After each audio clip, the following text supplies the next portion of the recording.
So we're here at the London International Filmmaker Festival 2017. I'm joined by Keon Hediati, the writer, director, lead actor in Tyrant.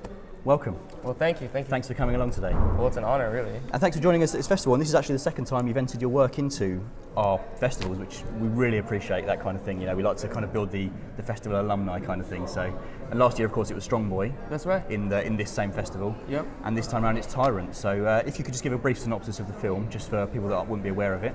Yeah. Of Tyrant or Strong Boy? Of Tyrant. Sorry. Of Tyrant. Yeah, the current one, of course. Well, Tyrant is about a thrill-crazed assassin who stumbles upon mankind's greatest discovery. And that discovery happens to be a hobo that knows everything. So the film is about the implications of that. You know, like, what does that even mean to know everything? Where would that take you? So. Okay. Yeah. I mean, I just watched it myself recently, and I think it's fantastic. I love your kind of the style of the kind of color schemes, and it's almost a little bit kind of abstract in nature. Some of it, you know, maybe a lot of metaphors in there. Reminded me of I made this note here, Wes Anderson. I thought a lot of that inspiration. I thought, you know, I know he's obviously a fantastic Hollywood director, but I noticed those kind of the way it's shot and the colours of things, and just it was beautiful. Well, That's kind of what I'm getting at. I really enjoyed it. How do you find the kind of process from mainly, obviously the writing comes first, I guess, but then directing and acting in something? How do you find that? Because it's the second time, right? In Strong Boy, it was the same. Yes. How do you find that process kind of works? Well, obviously everybody kind of knows that this business is difficult to get cultivated within. You know, it's run by a certain few, and that's the way that life works. You know, and so it's difficult to get large amounts of money, let alone funding in itself, especially if you're young coming out of school. So I just wanted to make a movie, and at the time I couldn't think of anybody to be the lead, only because hopefully it doesn't sound, you know, importunate or annoying or anything, but I found myself to be the one that should play it. And so, that being said, it was definitely a lot of work, but I think that when people around you see that kind of commitment as well, it makes them happy too. And the whole purpose of this game is to fly. You know, when you're on set, you want to transcend. Right. And I guess the more you kind of throw yourself into it, the less afraid you become. And in this business, like we said earlier, they definitely will try to weed you out, which is justified. And so all that could and should be chased, I think, is that transcendent essence, if that makes any sense. But that's why people get involved with art and stuff, you know, art and sports. Yeah, no, totally, absolutely. No, I think it's wonderful. I think it's great. And I guess what I like about these festivals, and actually you're a prime example of that, is there's so much competition. You know, it's so hard to kind of keep putting yourself maybe through auditions if you're an aspiring actor or whatever. And I love that you've just said, screw it, I'm going to write something and I'm just going to make something. And now it's obviously doing the festival circuits, and it's been very well received. So yeah, I take my hat off to you, genuinely. I think it's fantastic what you've done. Well, thanks. So with Strong Boy, that was last year's film. Was that kind of the first major thing that you'd done and submitted to festivals? Yeah, that was the first thing.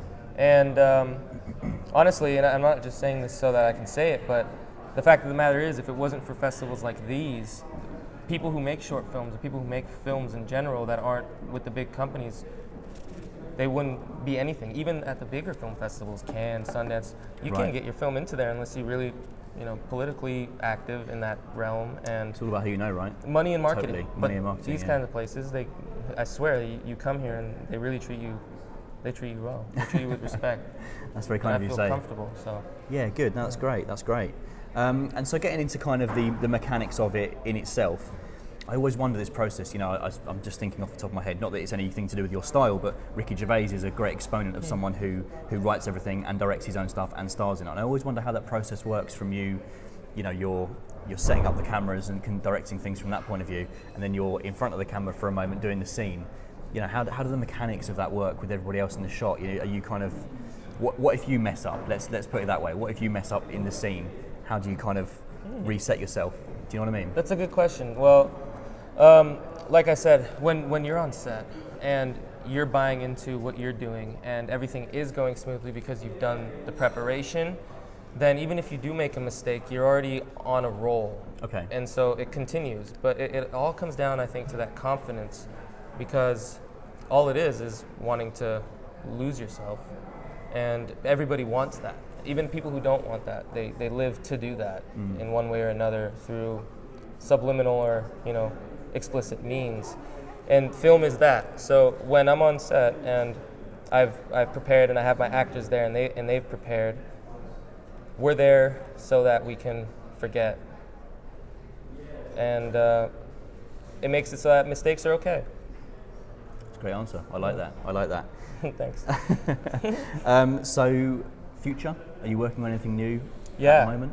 I actually just, everybody knows what's going on in our country, in America right now. So it's bothered a lot of people. But at the same time, there's no need for panic. There's no need for anything of the sort. But that being said, it's ironic because I'm from LA. I'm from Southern California, but I just left it, and now I live in the mountains of Idaho, amongst the bears and the bear people. But no, really, I'm going over there. I'm writing another film. It's a feature this time, and hopefully it will go according to plan. But it'll be called Erectus, and it's about cave painting cavemen. That sounds very cool. Thank you very much. Are you going to be in that one as well? That one I would like to be. I would like to be in that, but likely not as a lead. Okay. Because a feature is a different game. Of course, yeah, absolutely. Yeah. So I've spent a bit of time with you. I was just thinking about the lead actor, Dante, in Tyrant, of course. Spending a bit of time with you at this festival. I'm sure people that are watching right now can see you're a very nice man, very softly spoken. Dante's a bit of a crazy person, a bit of a kind of, what's the word I'd use? Maybe a psychopath, maybe that kind of. It's pretty dark, you know. Yeah. How do you kind of get yourself into that sort of headspace to do that, as well as directing all the people that you have to, and making those sort of adjustments that you might need to make on set, that when things are kind of flowing as they do? Well, they go hand in hand, and that's very interesting that you say that, because when we were on set, my character plays, he's drug crazed, he lives for awe, he lives for thrill, he's apparently read all books, technically he reads, but he comes to the conclusion that nothing can be known except for the senses. You can feel pain, anger, you can taste, you can touch. So he lives for things that you can know. And so it made it easier on set when I had to go crazy, because I've been waiting for it because of, many, many different reasons. Everybody has their own anxieties and whatnot. But when you're on the set and you're going crazy and it's working, and you happen to also be the director and you're working with the actors and you're the one that's keeping the energy there as well as them, it's the best feeling, and they get down with it. Yeah. It's like a war, but not really. I'm not trying to compare us to like real warriors. No, not at all. But you have to have that mindset where if you're on the set, you're doing something sacred. It's truly, like I said, sacred. It's a sacrament. You have to take it as you're doing this so that you can change things for the better, and you have to assume that everyone on earth is going to see it, even though they're not. And when that is the mindset, everybody just goes really, really hard. and then it allows me, for my psychopathic character, if we mess up or something, I can take that anger or whatever, or that strife, and put it into the character and just go insane. And then in turn, ironically, it makes everybody else on set like, oh, whoa, okay. Right, I see. Let's okay. get in. So it's a twisted kind of fairy tale thing, really. You get to be insane, and the people around you, the more insane you are, the more they abide. So. I see. Yeah. I like it. So your energy just kind of flows off onto everybody else. And theirs as well. I mean, I wouldn't be able to even do that if the setting wasn't proper, and it's not on me, not even close, obviously. Sure. It was really something to be able to experience that kind of rapture, like I said. And so coming from previous works onto Strong Boy, onto this, and onto the work, as you say, and what kind of things have you learned? What have you sort of taught yourself on set, like mistakes that you have made maybe as during the process, things that you could maybe advise people that are in your position who want to just write something and create something, and things that are maybe pitfalls that you're looking at the feature film and thinking, geez, I'm glad I know that now? Yeah, I would definitely say that don't underestimate post-production.